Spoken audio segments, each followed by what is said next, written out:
Today's Pain and Pilates segment will discuss strengthening our core muscles. It's not just having abs or a chiseled six-pack. It's really training all the major muscles that make up our core, which includes internal and external obliques, transverse abdominis, rectus abdominis, which a lot of people know as abs, our pelvic floor, our diaphragm, and you'll be surprised that actually our glutes is part of that core muscles. These exercises are my go-to exercises to strengthen my core.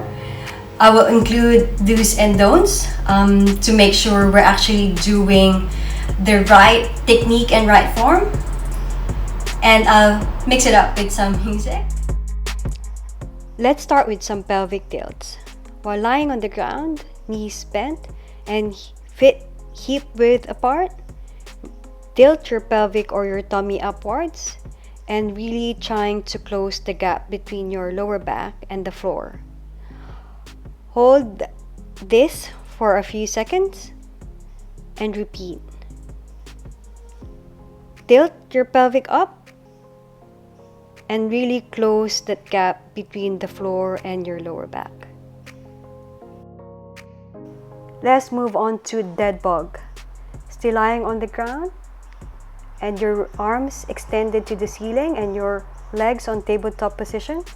Extend your left arm and your opposite leg. Hold the position for a few seconds and return. Repeat this for 10 counts on one side and then do the same thing with your right arm and your left leg. When you're at the bottom of the position and holding it, make sure to tighten your abs and really squeeze your glutes. Make sure not to arch your back when you're doing this. If you are arching your back when you're extending your leg, then change it from leg extension to toe tap. Remember to maintain a 90-degree angle for the leg that you are not extending. Make sure the knee is aligned with your hip. Next, let's move to glute bridge, my favorite exercise. Still lying on your back, feet hip width apart. Squeeze your glutes and dig in your heels and raise your hips until your hip, your shoulders, and your knees form a straight line on top. Repeat this for 10 counts and really make sure you're using your glutes and your heels to bring you up. Do not let your ribs flare up or overarch your back when you're doing glute bridges. Next is bird dog. Transition to an all-fours position with your hands directly under your shoulders. Extend your right arm and your left leg. Hold the position for a second or two and bring your right arm and your left leg so that the elbow touches the left knee. Make sure to squeeze your abs to be able to touch the elbow to your knee. And when you're extending your leg, squeeze your glutes. Do the same thing on the other side and do 10 counts on each side.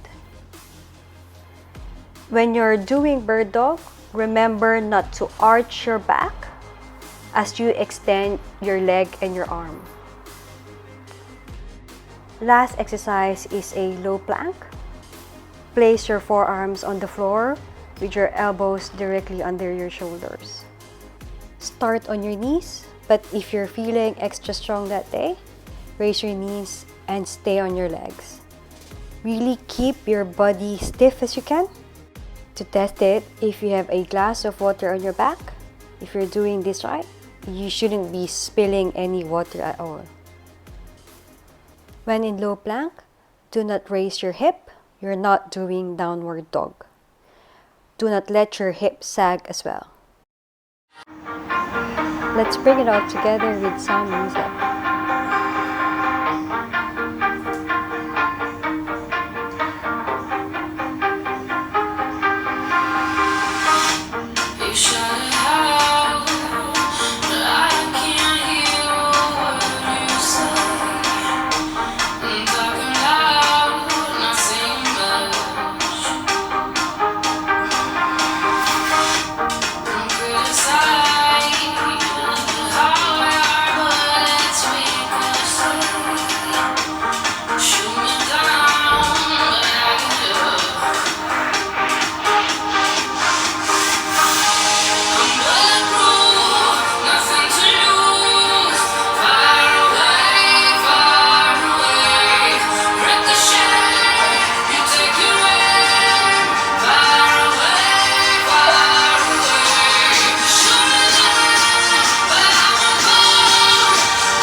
in our future segments, we'll see how we can progress these exercises for those of you who actually want more. And maybe we can also work our glutes or our buttocks. So if there's anything that you want me to discuss in future segments, let me know. You can always drop a comment on this page. Thank you.